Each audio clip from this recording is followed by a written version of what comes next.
Claire, and this is my first vlog post. In this video, I want to focus on the effect of social media on political polarization. I think with the use of social media and its widespread application, it's really important to consider when looking at the overall effect of new media. There's actually been two other times in history when a new media source has drastically changed politics. The first occurred in the 1920s with the use of radio, and the second occurred in the 1960s with the use of television. Many people actually give television credit for JFK's victory over Richard Nixon. They said that JFK's presence on camera was so relaxed and just so personable that many voters connected with him and thought that he would be a great candidate and a good person to represent the country. There are a lot of varying opinions on this issue. One man named Carr wrote an article for Political Magazine titled, "How Social Media is Ruining Politics."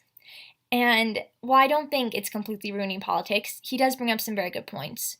Throughout the article, he talks about how instead of having an image, it's now important to have a personality. And that means you need to be able to grab people's attention, you need to hold on to that attention, and it doesn't matter if it has a long-term effect because most viewers and most people on social network sites will get distracted before they really start to question what you've said. A good example of this is Donald Trump. He obviously has done surprisingly well, I would say, in the political arena, and his Twitter feed is very boisterous. It's very controversial, and he definitely has gained a lot of attention through it.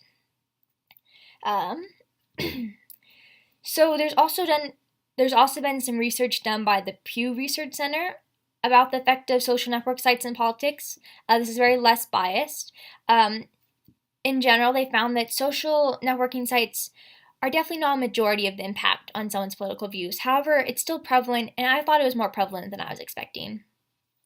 So, 25% of social network users say that they have become more politically active in an issue after reading about it on a social networking site.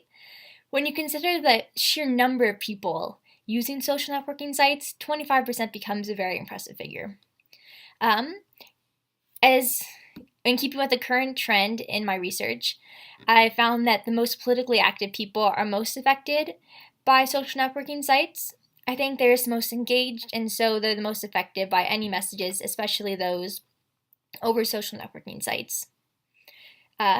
Finally, one last figure I'd like to leave you with is that 36% of social network site users say that their sites are somewhat or very important in keeping up with political news.